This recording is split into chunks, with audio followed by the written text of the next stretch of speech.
बचपन के दिनों में यह लड़का बनारस के गलियों में अपने कुछ दोस्तों के साथ खेल कूद किया करता था। एक दिन यह लड़का खेलने के दौरान अपने एक दोस्त के साथ उसके घर चला गया। घर में जाने पर उसके दोस्त के पिता नाराज हो गए और उससे कहा कि तुम्हारी हिम्मत कैसे हुई हमारे घर आने की। ऐसा उन्होंने इसलिए कहा था क्योंकि इस लड़के के पिता नारायण जायसवाल रिक्शा चलाते थे और शायद एक संपन्न परिवार में रिक्शे वाले के बेटे का जाना उन्हें पसंद नहीं आया।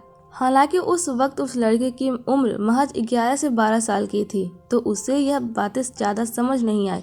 आपको बता दें कि उस रिक्शे वाले के लड़के का नाम है गोविंद जायसवाल। गोविंद के पिता रिक्शा चलाते थे और उनका 5 सदस्यों का परिवार बेहद ही तंगहाली में जिंदगी गुजार रहा था। बताया जाता है कि गोविंद जायसवाल की बड़ी दीदी ममता जब पढ़ाई के लिए स्कूल जाती थी तो लोग उन्हें ताने देते थे कि तुम्हें तो दूसरों के घर जाकर बर्तन धोने चाहिए जिससे तो पैसे कमा सको, पढ़ लिख कर क्या करोगी। इतना ही नहीं, गोविंद से लोग कहा करते थे कि कितने बड़े बनोगे तुम, 2 रिक्शा ज्यादा खरीद लोगे, खुद भी चलाओगे और दूसरों से भी चलवाओगे। बचपन में लोगों के ताने सुनकर भी गोविंद कभी टूटे नहीं और कम उम्र में ही तय कर लिया कि बड़ा होकर कुछ बड़ा ही करना है।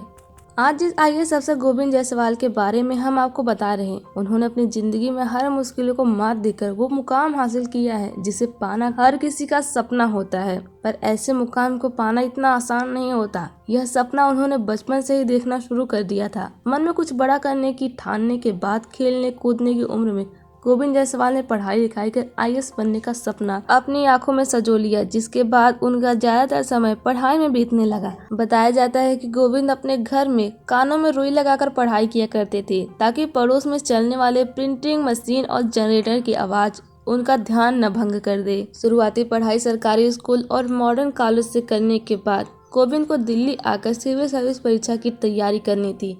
पिता नारायण जायसवाल के पास वाराणसी में थोड़ी जमीन थी और उन्होंने वो जमीन अपने बेटे की पढ़ाई के लिए बेच दी। पिता ने अपने बेटे को 40,000 रुपए देकर दिल्ली भेजा और IAS बनने का सपना लेकर गोविंद जायसवाल दिल्ली आ गए। दिल्ली आने के बाद भी गोविंद की मुश्किलें खत्म नहीं हुई। पैसों की कमी गोविंद के पास हमेशा रहती थी। पैसे बचाने के लिए दिल्ली जैसे शहर में गोविंद अपना खाना आधा कर दिया, चाय पीना भी बंद कर दिया। वो शारीरिक रूप से कमजोर हुए पर अपने लक्ष्य को लेकर उनका हौसला और भी मजबूत हो गया। महज 22 साल की उम्र में साल 2006 में गोविंद जायसवाल ने UPSC की परीक्षा पास कर ली। उन्हें 48वां रैंक हासिल हुआ था।